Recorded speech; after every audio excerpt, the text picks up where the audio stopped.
Let's roll then. Yeah.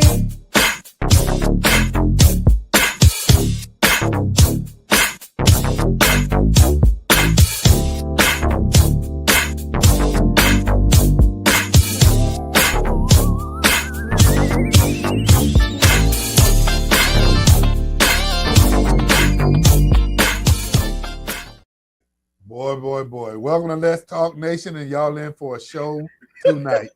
I'm your man, Ron Love, and y'all missed the pre-show. Sitting next to me on my left is none other than the General Attorney Greg Jackson. Hey, and coming in remotely with us is the fire starter, none other than Doc Polite. How's it going, man? How y'all brothers doing? Once again, it's on. Brother Love, Doc Polite. How y'all did this weekend, man? How's this weekend? I mean, this was Happy Birthday America. 250 years, man. So how'd y'all celebrate the 250th year of this great nation? I'm gonna say very memorable, and it was definitely celebrated. On my wife's side of the family, had a great family reunion, man, and I mean, it was very fitting for the 250th anniversary, man, for Independence Day. So, Doc, what about yourself? Well, I got out there and finished up my backyard oasis, where me and my beautiful wife can get out there, and it's our little corner of heaven. What about you, brother Jackson? That I cooked some slow cook pot cooked ribs. What is slow cooker ribs? You did on the grill or in the crock pot? In the crock pot. That's it. Okay. Crock pot ribs. All right, well, shoot, that sounds good, man. I don't know why I didn't get my invite. You got your invite? Hey, I didn't get it, but you know what? I didn't really get down with a lot of heavy. Listen, hey, Rod already know. It's two things I don't invite you to my house for: the ribs and oxtails. Yeah. See. Hey, have I talked to y'all about this? Have y'all had smoked oxtails? No, I never have. There's a lady over in Pine Hills. And her and her husband, they do like dinners or whatever every now and again. And they have oxtails that they put on the smoker with macaroni and cheese. Howdy. Oh, my goodness. It's serious. So you'll give us the location later. I haven't had it in about 2 years now. So I don't know if they're still doing that. That's why I was asking, has anyone ever had it? So, Doc, if you ever decide to throw them on the grill, man, let me know how they turn out. But the ones that I had, well, on the smoke. I don't want to say just on the grill. Ain't but one oxtail cooker in this house, and that's my wife. So, and hands down, that's the champ. Oh yeah. So that's why you don't get the invite, because he ain't making them, because he ain't gonna get no more after they gone, huh? But hey, I'll chip in. But Greg, what about your fourth, man? Oh man, listen, man, I just relaxed. I sat on the sofa, man, and just kicked back and just listen at the fireworks going off in the background.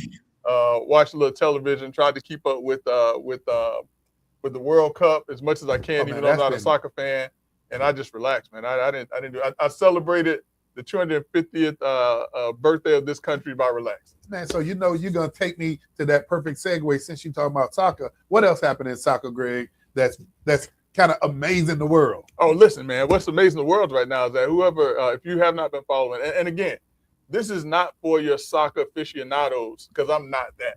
I'm just a person that has gotten caught up in the hype of the World Cup since it is here in the United States. You have people coming over from all these other countries talking about how great America is, when we're hearing from Americans that America ain't that great, but it's interesting how other people come and they tell us how great our country is. But that aside, the U.S. Played Bosnia-Herzegovina. It was supposed to be a do or die match, which they all are at this point. And so the U.S. actually prevailed. They beat Bosnia-Herzegovina 2-0. Now, as a part of the game, America's number one striker, top striker. Now, listen, this is how much I don't know soccer. I don't even remember the guy's name. I just know it starts with an F as a first name and B as the last name. That's all I can tell you. Somebody can call me and tell me what it is. But apparently during the match, the number one striker for the U.S. Stepped on another player's ankle. And, things like this happen. And so the referees felt that it was intentional, and they gave him a red card. Now, apparently, when you get a red card, I don't know if y'all knew this, but apparently when you get a red card, that means that you're not only out of the game for that moment, but you're also out of the next game that's coming up. So the U.S. won, and that means that their number one striker is out of the game against Belgium, which is a top-notch team. Now, here's the other thing also, is that even in that game, the U.S., although you have 11 players on the field, when this guy received the red card, the U.S. had to finish the game with just 10 players on the field.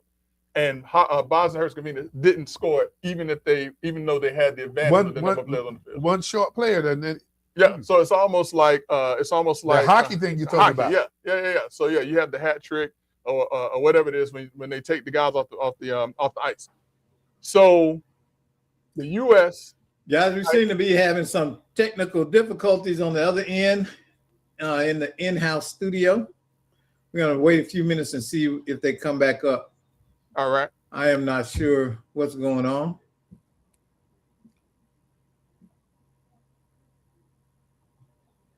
I just found that to be fascinating because you hit me to the hockey piece, where if you get sent to the penalty box, you got one less player right there. And but then the thing with hockey though is that they're only off the ice, depending on how bad the offense is, from anywhere from 2 minutes to 5 minutes. Okay. Now I've seen some for 10 minutes, but that's like when it's like a really bad foul. And that's like a fight. It's like a fighting foul, and then it goes longer than what it actually should be going on for. Can you hear us yet, Doc? Or are we still in? Yeah. Y'all back up. Okay. I can see you. Oh, all right. Well, thanks. I appreciate that. So anyway, so the U.S. was actually playing with 10 players as opposed to 11 players, and they were still able to keep Bosnia and Herzegovina from scoring. So with the red card, the U.S. top striker was not supposed to was out of the game for tonight against Belgium. All right. Well, apparently, President Trump called in the president of FIFA and said, "Hey, listen, I'm hearing that this was terrible. That the guy who's been kicked out of the game, why don't you take another look at this? All right, just take another look at it." Apparently, he took a look at it with the committee, with the grievance committee, and they overturned the U.S. striker being booted from tonight's game. And so now the gentleman who is the number one striker for the U.S. is now going to be able to play in tonight's game. So Greg, let me frame this up. That is, I guess, the equivalent of when Tom Brady was leading the Bucs to the Super Bowl, of Tom Brady being suspended in a playoff game. A lot rides on it. Yeah. Or LeBron James getting the technical foul in a series, or what is it? The flagrant foul. Yeah. I forget what they call it now. But yeah, but flagrant. Oh, it's a flagrant. Yeah, and he has to sit out the next game. Mm-hmm. That's the equivalent of LeBron James or Kobe Bryant or Michael Jordan or Kevin Garnett. So it doesn't lead up. So it don't lead up to it. I mean, because the other thing, and I mean, I'm still learning the soccer thing, is if you get a yellow card, you get 2 yellow cards. That's the equivalent of a red. Yeah, correct. Right.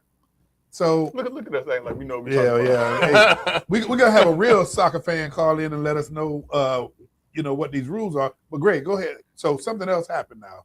So listen. So President Trump called. The gentleman is back playing again, and so Belgium wanted to appeal or did appeal the FIFA grievance committee's decision to allow the guy to play, and the grievance was denied. But you know how play-by-play this was taking place today?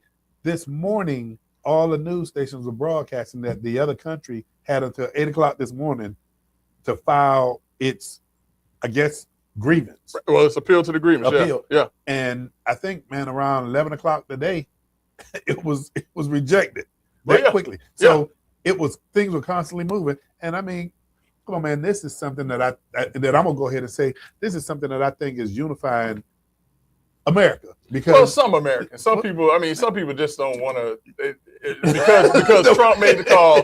Because Trump made the call, they mad. You understand what I'm saying? But I saw United States House Democratic representatives that were on the news today, and the reporter specifically, they were trying to needle him, and they specifically said to him or asked him the question, do you think it was right for the president to reach out? And it was 2 different representatives, and each one of them said, "I'm Team USA." Well, good. Because listen, I'm Team USA. But listen, but here's the thing, too, because people are like, oh, this is dirty pool. He shouldn't have interfered. This is political interference with this. I mean, he just called and said, hey, take a look at it. But this is not the first time that this has happened. So this happened before? It happened last year when Portugal's number 1 player, Ronaldo, who I like because he wears the flashy Rolex watches that I can't afford, But he received the red card. And what they did was they allowed him to not be suspended for that game. So that's not unusual then. Well, it's unusual for the president of the United States. Is that unusual? Well, I don't know who called for Rolando. We just don't know. The president of Portugal could have called. You're right. Who knows? But the fact of the matter is, the grievance committee can, from time to time, overturn. And listen, that's why you have a grievance process. You're right, but you also you left one little thing out, Greg, and I know you're familiar with this. But what took place was so highly controversial that everybody questioned the fact that this guy got a red card for something. I mean, they've been showing it back in slow motion. Wasn't intentional. Correct. Yeah. And as a matter of fact, they said that an Argentinian player had did the same thing earlier in the series. No consequence. Yeah. The same thing. Greg, have you been to a soccer game yet? I have. So come on. I still don't know what's going on, though. Listen, this is like the first couple of times I went to a hockey game. I didn't know what they were. Well, you taught me about the soccer. What about you, Doc? You been to a soccer game? You understand this soccer stuff? I played soccer in the 8th grade at Memorial. And I haven't been interested in soccer since. Well, I tell you, I went to Orlando. And I know there's a fullback, strikers, a center halfback, the goalie, and forwards. I still remember the positions. But it's a different game. Like Greg said, it's easy to get caught up because if you in any other country in the world and soccer is going on, they go bananas. I mean, like in Jamaica, man, everything stopped. Go watch soccer. So they call it the beautiful game. So it is what it is. Just a couple of observations. In football, the clock counts down. Yeah. In soccer, the clock counts up. It moves forward, and it can add more time. And it can add more time. So I mean, we got a learning curve behind us, but I think we can. Listen though. I mean, over the next year or so, if this rage of soccer continues, I may actually figure out the game. I will tell you, someone who is and could probably explain the soccer stuff better than anybody else that we know, is Brother Hugh Pinto. Oh yeah.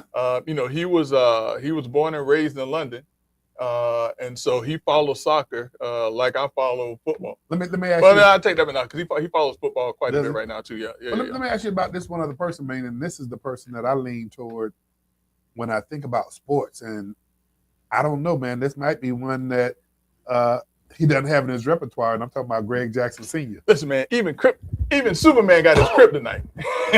Even Superman. And if you talk about that about soccer, that might be the point where he just shrivel up and be like, I don't know what you're talking about. His eyes are glazed over. That might be the one sport, man. That might be the one sport where I might be like, yeah, y'all, how do you say I've stumped the Swami on Johnny Carson? Yeah. Yeah, this one might be stumped the Swami if you ask me that question. Okay. Yeah, I don't know. I like contact sports, but I've gotten away from sports. I can't even explain why. I don't watch football anymore. I barely glance at basketball. And those are two sports that I played in my younger days and enjoyed immensely. But Doc, it's like they don't hold my interest. But Doc, I can't let you gloss over that part. And Greg, I'm gonna come back and hit you with this as well. But since you mentioned basketball, what's the hottest thing taking place in the NBA right now? LeBron James. Correct. So what do you think where do you think he's going? Basketball. Doc, do you have any ideas? Taking place in the NBA. Oh, shoot, hold on. There we go. All right. I don't know, but some teams have expressed interest in him, signing him and Bronny. And the critics are saying Bronny time is up in the NBA. But how can they say that? And I'm going to tell you something that has baffled me, unless this is, sometimes you run across stories that's not real, so I may have gotten caught up in an unreal story. I thought I heard somewhere that the Lakers have put the franchise tag on Bronny James. I heard that too, but I didn't see any verifiable news reports. That would be beyond ridiculous. That's just me personally, and it's nothing against the young man. I listen. He's done more in basketball than I will ever do, but I don't think that this kid is a franchise player. That's just me. Well, Doc, because Greg just brought something up, man. Can you run the show telephone number at the bottom of the screen? Because we do need to find out what's going on out there. But here's the other thing, and I don't know if both of you realize this. On the same day that LeBron James announced that he was taking his option year, leaving the Lakers, that Monday, his son's $2.5 million contract with the Lakers, that was the deadline for them to make a move, or his contract was guaranteed. His contract is guaranteed now. So if they cut him, he still gets his $2.5 million. But, I don't understand how he's even in the league. You do understand that. Greg understand. Man, we need Greg Jackson Sr. because if you understand that, Greg. Listen. I don't understand. Hey, get Pops on the line. I don't understand how he is. Get Pops on the line. I understand he is in the league. I don't understand how he's in the league. You know what? And Greg is right. He is not, at best, he's barely G League. Man, look at this college. I mean, that's the real. I don't disagree. I don't disagree with y'all. But here's the thing: he was drafted at. He was the 58th or it was they ran a history research on it, and there's only 2 players that actually survived in the league being picked 58th in the draft. Mm-hmm. And Bronny, I mean, come on. The reason why he's in the league is because of his dad. And I mean, I understand it. But listen, sometimes when you call in favors like that, you set your kids up for failure. Yeah. That's why Jordan, that's why Jordan wouldn't do that. He let his sons, he was like, hell no, they got to make it on their own. And he didn't go to bat and say, hey, y'all better put my son Marcus in the league. He went and tried out, and people were like, no, you garbage. You game garbage. Yeah, you ain't your dad. You know okay. On the same premise that you and Greg talking about, and I don't disagree with y'all because I'm making the case that based on where he was drafted, he really, by all means, not supposed to be in the league. But here's where Doc said it best. He's not even a G League player because we saw when he even played in the G League, he wasn't dominant in the G League. So politics has a lot to do with it then. Politics, yeah, it has everything to do with it in this case. Yeah, and I could say the exact opposite happened in the NFL with Shedeur Sanders. Yeah, exactly. And the only reason he was targeted was because of his dad. Yep. He should have went earlier than he did. I'm not saying that he's a top tier player. I'm not saying that. But he's not a fifth rounder. Yeah. No. He definitely wasn't a fifth rounder. But he has enough talent to play this game and be effective. I think Doc said because of his dad. I think 2 reasons. 1, because of his dad, but then 2, the Sanders brand is larger than life. Well, no. Let's refer back to the tape also, because remember what he did in his interviews, y'all. Remember, I mean, nobody's bigger than the NFL. Nobody's shown those tapes. That's alleged what he did. But they'll never show. No, they don't have interview tapes. They will never show those things. But all we can do is go with what was secondhand said. Well, but you know what else we didn't hear though, right? You know what else we didn't hear? What? We didn't hear Shedeur Sanders come out and say they lying. Yeah. You hear that? Yeah. You hear that? That's true. You know what I'm saying? But you don't have to prove a negative. It's difficult. You don't have to prove it. He don't have to prove that. Yeah, it's difficult. And with as much he's a young man, and he's not gonna navigate this perfect. He just wasn't. So that could have been a failure on his part not to come back and disavow it and say I didn't do that. Well, okay, but okay? let's but then back, though. He has the #1 selling jersey in the NFL. Yes, he does. Yeah. Which brings revenue. How much money is he making off of NIL still? Correct. Yeah. Correct. Oh, he's still listen. I like the young man. Don't get me wrong. I like Shedeur Sanders. I think that I thought that he should have gone in the second round. I didn't think that he was the first round draft pick. I thought he should have gone in now the person that I was always skeptical of, and I think I said this, was Travis Hunter. That's the one I've always been skeptical of. And what I said about his talent? No, not his talent, about his size. About his size. Oh, yeah. Both sides of the ball. But we all knew you couldn't do that in the NFL at the rate he was doing it. But no, listen, this guy, that's the one who I think got too big for his britches, even though I like him too. You know, so listen, you got to have a certain amount of hooks. Yeah. You got to have that type of swag to be anywhere. And I like that swag. But this guy went so far as to say, if I'm not drafted when I'm playing both sides of the ball, I'm retiring from football. He ain't big enough, and I agree. He ain't big enough for that. Yeah, come on, man. He called and you know that, Rod. You're a former collegiate athlete and played at that elite level. You're still bigger than Travis Hunter. But you know what? Them licks. Them licks they add up. But listen, realistically, think about this. Realistically, he never completed a college season without being injured. You're right. So what make you think that he's going to go up against the biggest, the fastest, the most athletic athletes and elite in the NFL and think that you're going to dominate? Well, you know, he's doing a lot of rehabbing now because he didn't finish this season. Yeah, he's looking good. They say he's faster than ever right now. But listen, speed and pads and speed running up and down the street, two different things. I say, what side of the ball is he most valuable on? Defense. To anything. Yeah. Defense. Because he is a Deion Sanders 2.0. Yeah. I mean, the size, pretty much everything. Yeah. Yeah, but this game is different from when Deion was playing, though. Yep. This game is different. You got DBs that can run want to run a wide receiver down. Listen, man, I remember when I was in high school, talking about high school, we had a guy that came from Alaska, and I remember his name. His name was Derek Richardson. And Derek Richardson was 6'1", 315 pounds. And I saw somebody who was 5'10", 185 pounds, put him on his back. Now, a 315-pound, 6'1" individual right now, that's trouble right now. Yeah. Back then, he was the slowest, had bad feet. He couldn't lift as much as some guys that I knew that was half his size. But nowadays, 315 pounds, 6'1", 6'2", 6'5". I mean, these guys are getting up to 6'9", 6'7".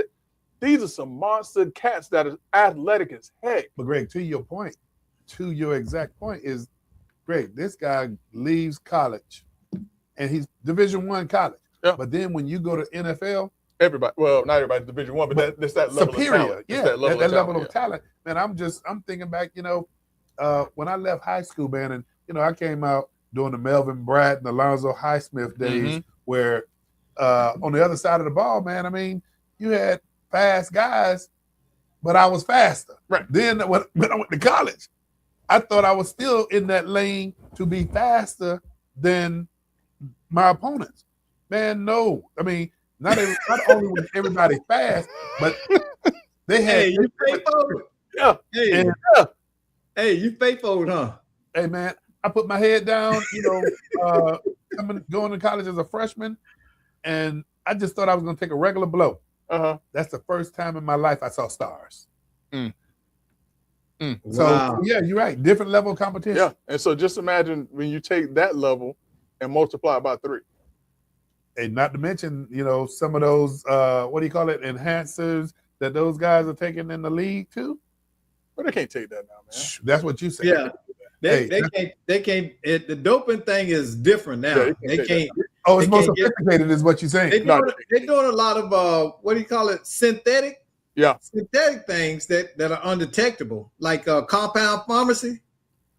It's one guy in the off season that spends $1 million on conditioning his body. I saw that, and his personnel. Yeah, I saw that. Yeah, he invests. He said this is his investment. He's investing in his career. That's good.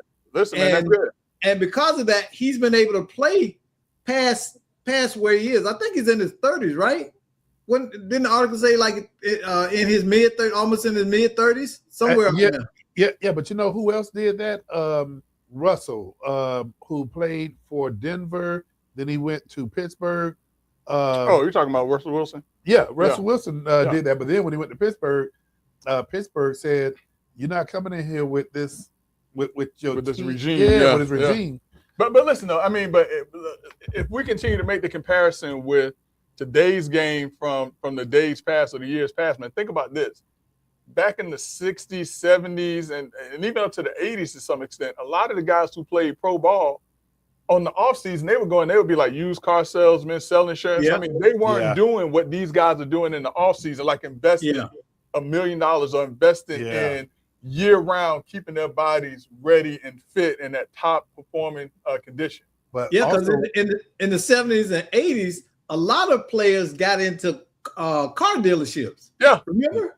Right, because they were used car dealers at side. Well, they sold cars on the side. But what about the other side? And they hired the other players and stuff, and but what about the other side that the CTE aspect of it? It was bad back then. And then you're looking at equipment and things.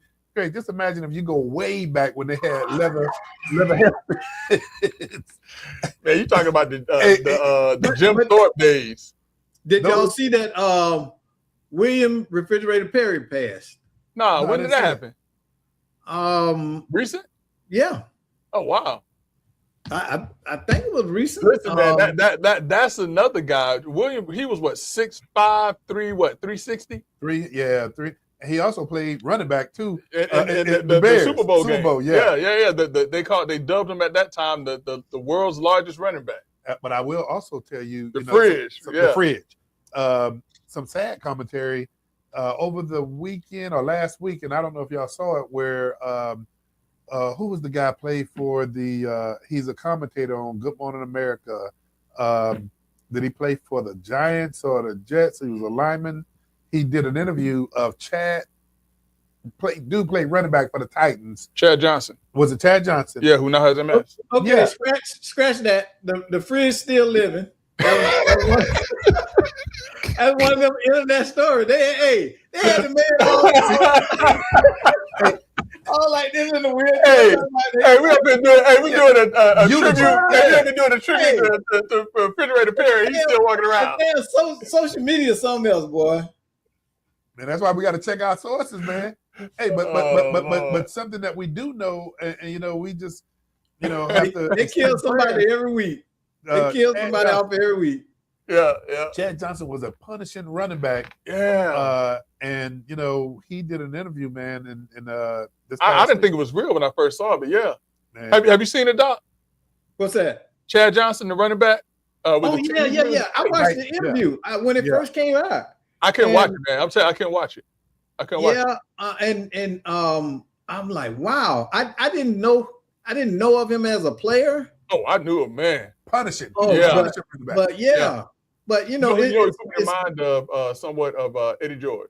Yeah, because George played for the Titans too. But that's why he reminded me so much of him, because I was like, they're trying to go and get them another Eddie George, and he was a punishing running back. Man, and now I mean he said that. I saw where people were trying to connect his ALS to football. Oh, it's but ALS. that's not Lou Gehrig's. Yeah, my bad. Yeah, I thought it was it's ALS, and ALS doesn't work that way. It just doesn't. Yeah, and it's a degenerative disease of the motor muscles or something like that. Yeah, and that's why he's paralyzed, because the only thing he can move now is his eyes, and he's adapted and learned. But this has just been a year. What was it that was that what Stephen Hawking had? No, he had Hawkins had he was a scientist, right? Yeah. I think he had MS. Okay. It's another one. It's another disease that does that to the body. I can't think of it. Yeah, one attacks the nervous system, one attacks the musculature or something like that, man. But yeah, it's sad, man, to see, and I mean, he said, listen, my mind still works, but my body isn't. Yeah. And that's just sad to watch, man. That's sad to watch. Man. He did have ALS. I was thinking, because Okay, so Stephen Hawking. So we know it, and I only say that. Unfortunately, I only say that because we kind of know what he's headed for. Yeah. But I mean, listen, Stephen Hawking lived the rest of his life, but remember, he got to the point where he couldn't speak, and didn't. What did Richard Pryor have? Shoot, I don't know. He may have had MS. Yeah. I don't know if it was ALS. Let me look it up. I don't know. Hey, but you know what? There's no good way to move to the next topic here, and the next topic is right now highly controversial, but not for homeowners, in my opinion. Yeah. And Greg, you got it. You got it immediately. I know you're talking about. So I mean, because we've been talking about this topic now for about 2 weeks. Absolutely. So Greg, Frank, special guests to come in. So the topic we're talking about is the fact that Florida property tax reform, and Greg, you mentioned that it did make the ballot. It looks like it's going to be making it to the ballot for voters to decide in November about whether or not citizens want to do away with property taxes. So and Greg, what people are asking, what does that mean? So basically, and listen, we had two gentlemen that came in, Representative Anton, Representative Bankson, and they talked about what it means from the legislative side. So I will not purport to be able to give the explanation that they did, but basically what it means is that property taxes, that the homestead exemption will go up, property taxes that homeowners will not be required to pay property taxes in a step-down fashion. And so without having to pay property taxes, which sounds great, sounds awesome, but what that does is it takes away money from municipalities in order to address infrastructure needs and things of that nature. The one thing that I did hear this morning is that they took out a provision that would affect schools, because unlike municipalities, schools don't have the ability, aside from impact fees, but schools don't have the ability to tax people in the areas where they are established. And so in some form or fashion, they're going to be protecting schools. But on the ballot in November, there's going to be a provision as to whether or not Florida voters, and not just homeowners, that's the thing now, not just homeowners, but every Floridian who votes is going to have a say in whether or not they do away with property tax. So Brother Jackson, Doc, help me with this, because I want to make sure I get this right. Let's say you got a $500,000 home. As it stands today, your homestead tax exemption is $50,000, right? That's right. So now what this ballot initiative, if it proceeds forward, where it would move to is that year one, that homestead tax exemption goes to $150,000. Right. Year two, it goes to $250,000. So now if you got a $500,000 home, you're only paying taxes on $250,000 of that home, correct? Mm-hmm. That's right. So that's the easy way to think about this process now and what this means for taxpayers. And Greg, everybody that I've talked to, I mean, because you got municipalities that are saying this is going to be, some municipalities saying that it's going to be real impactful in terms of local services. What does local services mean? I mean, you have things like fire, police, to the extent where roadways are taken into consideration for and all, for certain, for certain communities but that have. We also got to think about the soft services, and those are things like Meals on Wheels, human services. Exactly. Nonprofits that services a certain segment of our communities, where if they're not there, nobody catches them. I mean, nobody. So we're talking about food banks. We're talking about shelters, domestic violence programs, after school programs, at-risk programs, drug treatment programs. All of those things are human services things that actually are needed in the community. They are going to be, municipalities are going to be chopping those. I think that's where it's going to go, because they're going to look at where do we save money. Now, the thing is, I'm kind of torn, because I think that there needs to be some accountability towards municipalities and how they spend money. This is why we're here, because many of the municipalities have abused the ability to tax and get money, and they just writing blank checks. Okay. They bad as when the Pentagon was paying $50,000 for a gold toilet, and things like that. Now the governor is forcing them to have to rein in, and they're going to victimize the least. We know that. We already know that. That's going to be the first place that they go.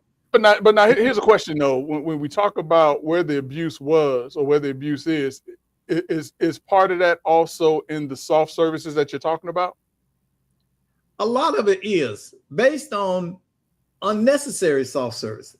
Well, and then based on also that there are times when there are organizations that are getting those monies that I think certain other organizations that are better equipped to deal with a community's needs is not getting the money to do the services that are needed.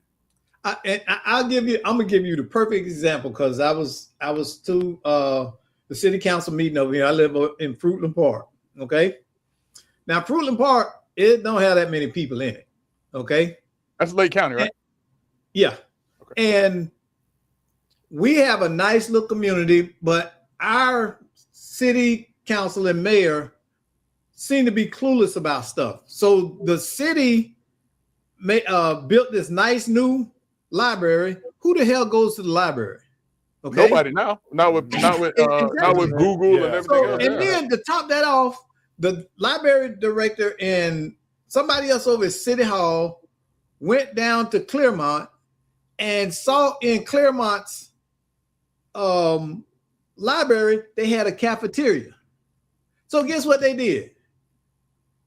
They came up here and put a cafeteria in there that is costing the city at least $50,000 a year to run. It's unnecessary. And that's the kind of stuff. Monkey see, monkey do. Oh, because they got a cafeteria, we need a cafeteria. It's stuff like that that does not make sense. But now let me ask this question, because what if instead of a cafeteria, it was a coffee shop? Do you think that would work in that type of setting? No, because listen, the clientele is not there to support that. But do you think that they are trying to attract that clientele? Because listen, I'm gonna tell you that now. When I kind of heard it, I was like, because one of my favorite places that I used to like to go to, library. The library. Yeah. When I was in college, man, I lived in the library, like the public library, because that was the best place to study. And I ain't gonna tell you what I should. Anyway, but coffee shops. I used to like going to Barnes and Nobles. Oh yeah. And what if Barnes and Nobles had free books?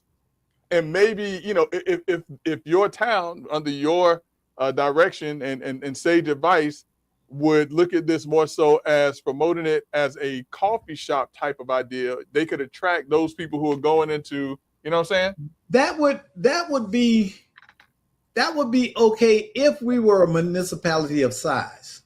Gotcha. You get what I'm saying?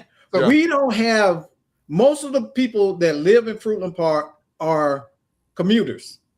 That we don't walk anywhere. We don't have sidewalks and things where you can walk. It's a small community, but I got you. So let me throw my two cents in on this. And I heard the conversation back and forth. And Greg, Doc, what I look for, even in government, believe it or not, is not just the inputs. I look for the outcomes. Yeah. So Greg, when you talk about a coffee shop, and it being a place where you can actually go into, get some work done. If we're basically talking about a library. I look at, is this going to be a place that's going to produce some outcomes? And one of the outcomes that I would think, and I'm not trying to take away any Starbucks business, but a lot of business. Take away all their business. A lot of business is conducted in Starbucks. A lot of commerce is taking place. And so if you can measure that section in the library that's been converted into a library, internet, lounge, if you would, and for all those small businesses, think about this, those small businesses that actually can go to a place, use that internet, the Wi-Fi or whatever, and they're doing commerce there. I see that as an outcome. But here's something else I want to hit on real quick. Greg, you talked about property tax where schools have been exempt. And you're absolutely correct. Brother Pinto wants to know what's going on with the dial-in number. All right, I just shot it to him. I told it's going across the screen. So I told him we needed a soccer expert. Oh, hey, and you know what? Tell Pinto, tell him to call back in. Hey, I told him we needed it. I just shot it across the street. Yeah, I told him we need a soccer expert, man. We got to understand this stuff. Hello? Brother Pinto. What's going on, brother? Hey, man, you on Let's Talk Nation. We asking you what's going on. Yeah, well, I'm glad to be on this call. Nice to see y'all talking about this property tax. I'm trying to figure out. Man, we don't want to talk about no property tax. We called you to talk about soccer. Oh, in that case, it's called football, okay? Hey, but before we get to the property tax, though, real serious, what is the difference between the yellow card, the red card, and the black card? It's a black card? I didn't know it was a black card. There's no black card. So the yellow card, right? See, there goes that social media, doc. Somebody said something was black card. Yeah. Man, it's There's going no to kill black us. card. There's no black card. There's only a yellow and a red card. All right, so what's the the difference? yellow card, right? The yellow card, you get for like an infraction, right, where you hurt somebody. But if you get 2 yellow cards, that's an automatic red where you can no longer play. Thank you, have to Pinto. leave the field, actually. And you actually can't play for the next game, right? So for the red card, if you get that immediately, you did something pretty bad, right? And you're off the field, and the team is now down to 10 players. They lose that player now. Yeah. So no substitute, Pinto. 0 substitutes. So you start off with 11. One of your players get a red card. You're now down to 10. So now, what are the positions on the soccer field? We've been struggling, man. We're struggling bad over here. Well, I mean, you have starting from the back of the goal, right? You got your goalkeeper, then you have your defense, then you have your midfielders, and you have your strikers, right? Okay. And you can set them up multiple ways where you can have 4 defenders, right? And then you can have a different setup where you have 3 midfielders and you have different strikers, right? But no matter what, you still only have 11 players on the field. Pinto knows this I'm stuff, telling you this. I grew up with a football in my hand, yeah. So now here's the next question, though. Did you watch the game between the U.S. and Bosnia-Herzegovina? No, I did not. Have you heard about the game between the U.S. and Bosnia-Herzegovina? Yes, I did, yeah. Have you seen the video of the purported foul that led to the red card? Yeah, so that was a bad. I mean, so here's the thing. There was a foul committed, yes, right? But it wasn't like it was deliberate. That was accidental. So for that red card, right, that was out of order. But at the end of the day, right, the referee that's running that game, right, he makes the call. It is what it is. You can't have nobody calling after the fact to change the call. Well, there is a grievance committee for a reason. True or false? So here's a funny thing. I've never heard of a grievance committee at all reverse a call that's been made on the field the day of. All right.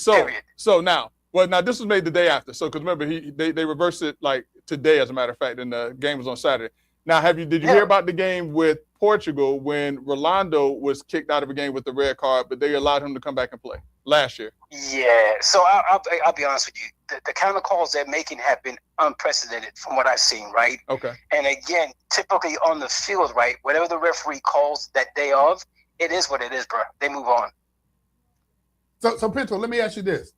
And thank you for educating us. And look, I tell you, when I need a soccer expert, this is who I'm calling. Like, yeah, this one calls Brother Pinto. So Pinto, what do you think the consensus is? The feel, I mean, because everybody that I've been watching based on this being overturned, and let's take personalities out of this, because you got some folk that they hate who made the call. But what is the consensus that you feeling out there about the call that was made? Yeah, the consensus says regardless of the call that was made, a red card was shown on the field. Even though it wasn't a severe foul, it is what it is. The guy should be suspended, period. So suspended for an infraction he didn't commit. Sound like some black dudes in prison to me, man. Hey, Pinto. No, but you know what, though? But here's the thing, though, bro.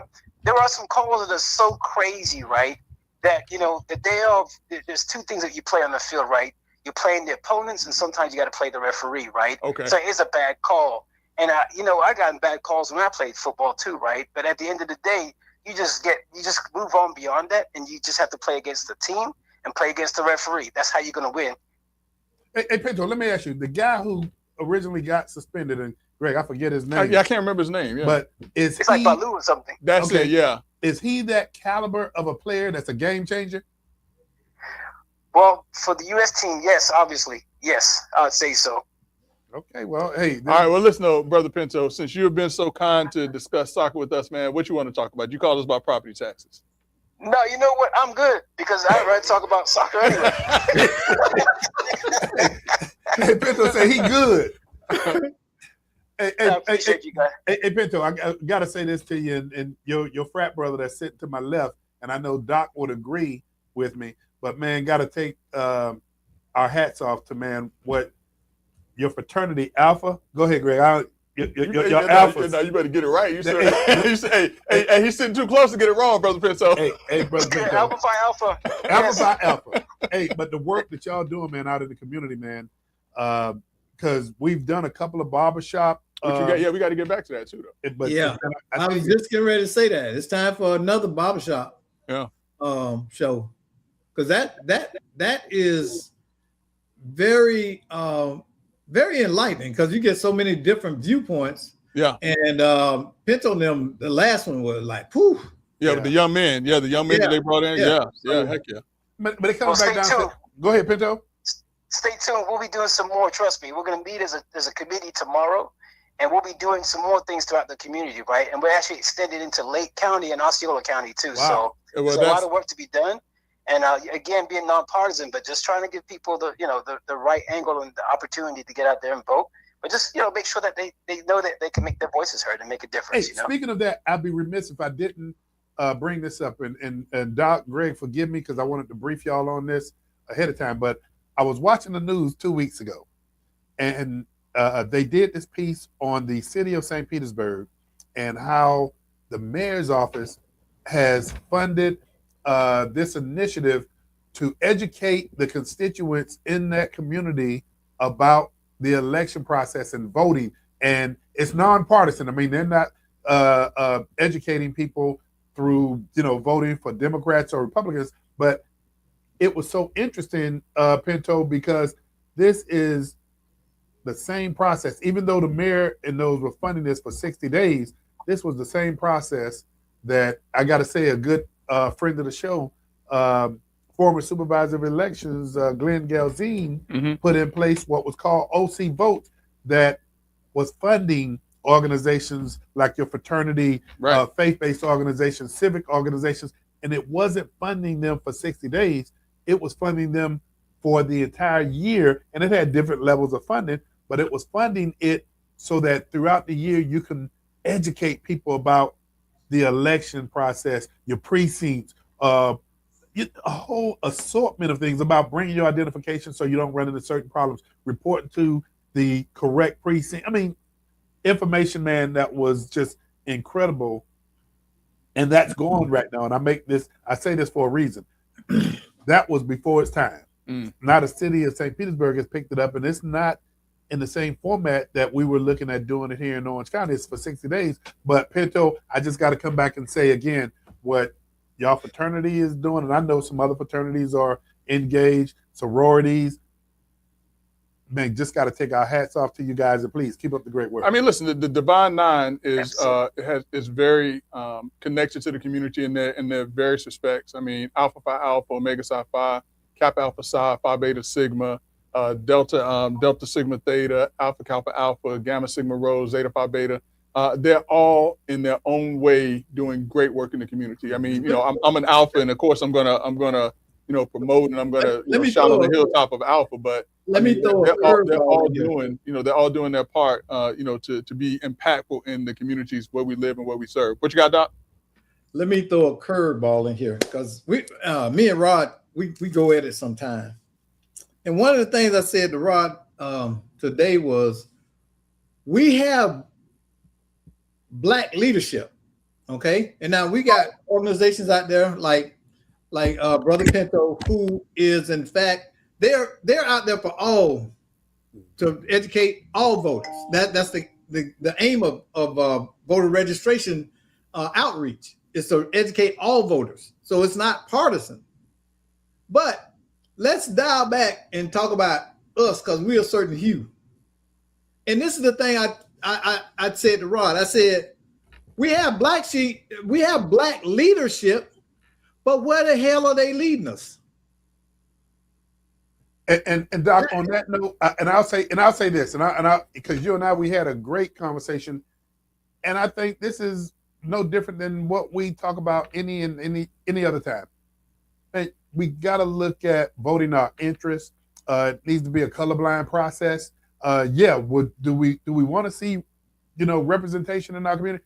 I want to see it if it's going to positively impact communities that we live in. And so, Doc, I understand your point. And we're not going to point out some of those communities. And I want to expand it further. Did y'all see the brouhaha about India Ari in Young Miami? Oh yeah. And, I want to speak to that because it's kind of connected. When your community doesn't want to be led, you got to lay it out, man. Because now that we know what you're talking about, but let's talk nation. All right, spin that. So India Ari made a comment about the Spin That song and how it is degrading and problematic in addressing how Black women behave. It's glorifying robbery and boosting and twerking and all this stuff going to get your money in the strip club.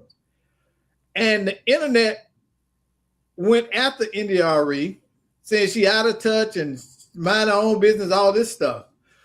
And I was like, she's right. There is a segment of our community that sadly does not want to be led. They don't want to be centered or anchored in what moves us forward. They're just out there trying to do whatever they want. And when you try to reach out to them, when you try to give them some guidance, this is the snapback that we get. This is why I quit talking to young people. I don't mess with them anymore. But this is the problem though, because the people who rushed to Young Miami's defense weren't young people. You're talking about people that's our age. You're talking about Trick Daddy, and you're talking about Uncle Luke. Yeah, well, they were the most vocal that I've seen. They're the most vocal that I've seen. Yeah, but a lot of the young people on TikTok and what I saw were telling her, "Shut up, you old auntie." Listen, young people talk to us like that. So but my disappointment was the older heads that were getting on to India Ari for saying, hey, listen, we need to portray a more positive image. Who our age was saying that?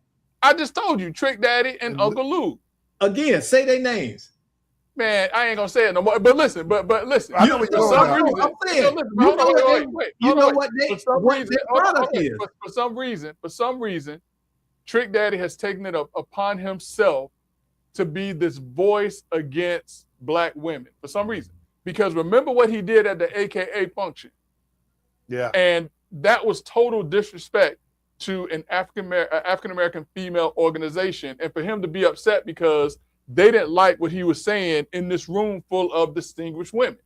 The fact that he is now attacking India Ari and saying, anybody look big and fat and ugly like me shouldn't be saying nothing about these young women, all this other stuff. That's who I'm disappointed in. Well, let me tell you, these young people. Listen, these young people, they gonna. If it was us and somebody said the same thing about NWA, or somebody said something about Run DMC, or somebody said something about whoever the hot rapper was back when we was coming up, I'm gonna be like, man, y'all don't know what y'all talking about. Y'all disconnected. But we talking about the old heads. Who you look for leadership? I don't know if I look for leadership, but I look for them to grow up. But you got Luke that's running for office right now. Huh? Is it? You know that? Yeah. 20th? Is it the 20th? The representative woman down south.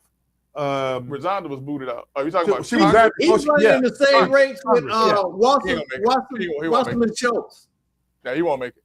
But Wasserman Schultz is running. I mean, that's controversial right now too. Yeah, I know you're talking about the one who got caught up on some campaign finance stuff. She got a $5 million. I know you're talking about. Yeah, and she resigned before because they were censuring her in Congress or something. I can't remember her name, but yeah, you're right. Yeah. But now, Debbie Wasserman Schultz. Listen, him running for Congress is like Desmond Meade running for governor. And I'm not being, I'm just saying. Well, Desmond Meade is running for governor. That's what I'm saying. Desmond Meade is running for governor, and Luke is running for Congress. And nothing against Desmond. He's a great guy. I'm not saying that. I'm just saying it's the same type. But you know what? Let me bring us back full circle for a quick second. And Greg, this was still your point, and I'm glad you did point out because I use who we look toward leadership. Yeah, you're right. No, Yeah. But when you look at some elders, and then these are the folk that went to the rescue. Man, I just listen. State of affairs. Wait. Let me clarify something because I know some of the people that know Desmond Meade, and I know they're gonna probably have him call on my phone. I said like Desmond Meade because of the name and because of the uphill battle that he has with the type of race that he's running. Right. No other reason. Yeah. I mean, I like Desmond. I have nothing. But I just want to make sure we're not picking at Desmond. I'm just saying it's the same type of uphill battle. And his wife Shayna are very great people. Yeah, but it's that type of uphill battle. Yeah, you're right. Yeah. We get it. And it is recognition the whole time. The odds are greatly against him becoming governor. Right. And that's what you're speaking on. Right. But I saw Donaldson's national campaign ad for the first time. I saw and it came across as very believable. And I turned to my wife and I said, what if he wins and he get there and he goes full on Malcolm X? What would happen? Listen, Brother Love could probably tell you better than I can, but I'm gonna tell you, man, people are going to be surprised by Byron Donald. Yes. Let me change that. People in the Black community are going to be surprised by Byron Donald. I'm telling you right now, man. I had a chance to sit with him and 17 other men in a room. It was just us, and I'm telling you, the way that he talks, people are going to be surprised. I'm just going to tell you that. Here's what this is, and I'm saying this to Black people because I'm a Black person. I've seen that my whole life. We have got to get past this idea that governments and entities owe us something. Because what it does, it puts us in a position of waiting and anticipating for something that's not coming. And in that waiting, we lose momentum. We can go out there and start creating for ourselves, but we continue to wait for government to come in and solve the problem, or a program to solve the problem, or someone else other than us to solve the problem. And we've got to combat that mindset in our community. That's one of the biggest obstacles we have to organizing. But Doc, to your point, and I'm gonna just say this real quick, Greg, you're absolutely right. Sitting in that room with Congressman Donalds, you got a totally different perspective. But Doc, to your point, and I like where you're going on this, but I do believe, man, that when you have individuals in leadership in government, they have to know what if is government going to be used as a tool, or does government take the lead? And I mean, I've been in spaces and places where government had its place. Its place was to be the tool so that the private sector and other economics continue to roll. But it also has a place where, when you talked about, Doc, the resources for human services in communities, when we talk about local governments and we talk about state government, I do believe there's a role, but I also believe that role needs to be shared. But no, listen, I believe that in its purest sense, in government, when we talk about government, government is the leveling of the playing field. And we shouldn't have to look to government to do certain things, but in areas where certain resources are lacking, in certain places where there have been certain atrocities and certain injustices have occurred, government is there. And so when I talk about government, I'm not just talking about your politics. I'm talking about government from the standpoint of your legislative, executive, and the judicial standpoint. That government is that leveling playing field to ensure that equity, not equality, because equality is not necessarily a real thing, but equity is shared amongst all. Hey, Doc, we got to get him to run again. I like that.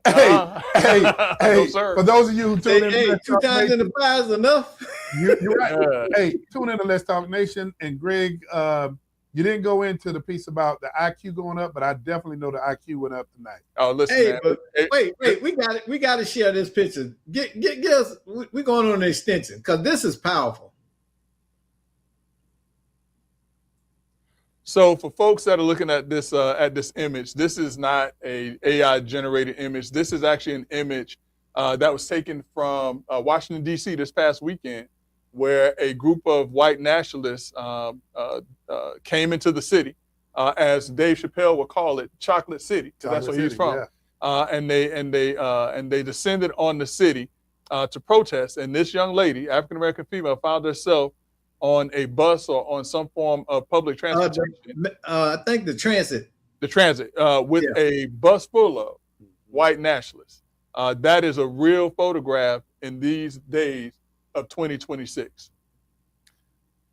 And that speaks to the work we need to do in our nation. I'm not going anywhere. This is my country. I ain't going nowhere. I ain't migrating nowhere, because we have earned the right to be Americans. Listen, if anybody say go home, I'm black, but I'm an American. No, listen. Anybody tell me to go home, they telling me basically to go back to Perry, Florida, because that's my home. You understand what I'm saying? Yeah. So if they telling me to go home, thinking I'm gonna hop a flight over to Nigeria or Africa or wherever them people at, they're sorely mistaken. We are entrenched in this nation as the builders, as the co-contributors to the success of this country. We are the soul of this country. We're also the canary in the coal mine, and people don't believe that. Yeah. Well, you know what I'm going to say. When I saw that picture, throw it up again, Doc. Greg, when I look at this picture, and you look at the optics, we've been at a place, man, where we thought we've come a long way. Mm. But that picture alone, man, tells us we still have a long, long way to go. Yeah. Yeah. For those of you who tune in, Let's Talk But I'm going to tell you what's more dangerous about this photograph more than anything else, Doc. You know what the most dangerous thing is about this? What's that? You know what it is, Doc? What? What the most dangerous part of that photograph is? What? Their faces are covered. Their faces are covered. These could be men that are in areas of influence, areas of power, areas of in positions where they can do certain things. Well, and they have their faces. They are. That's why they have the mask on. Right. That's what I'm saying. That's the most dangerous part of that photograph to me. So that could be the police detective in your community right now. Yep. That could be the doctor. Listen, that could be the doctor that's operating on your loved one in that picture right there. Yep. Or Bob in the next cubicle, and you ask him what he did this weekend. Oh, I rode the bus. You know what? Yeah. I celebrated in a way I never have before. That's Bob. Greg, you made a point, and your point made it scary too. Mm-hmm. That's dangerous. That's the dangerous. But you know what? And MLK, and I can't quote the saying exactly, but it talked about silence. Mm. And the worst thing that we can do is be silent when you see what's taking place. Hey, tune in to Let's Talk Nation next week. Join us, and we're not going to leave you down on a downbeat. Brother Jackson, Doc, y'all don't have to go home, but you must return next week so that we can continue to raise our voice. No. You got to get out of here. You got to get out of here. We'll see y'all next week on Let's Talk Nation.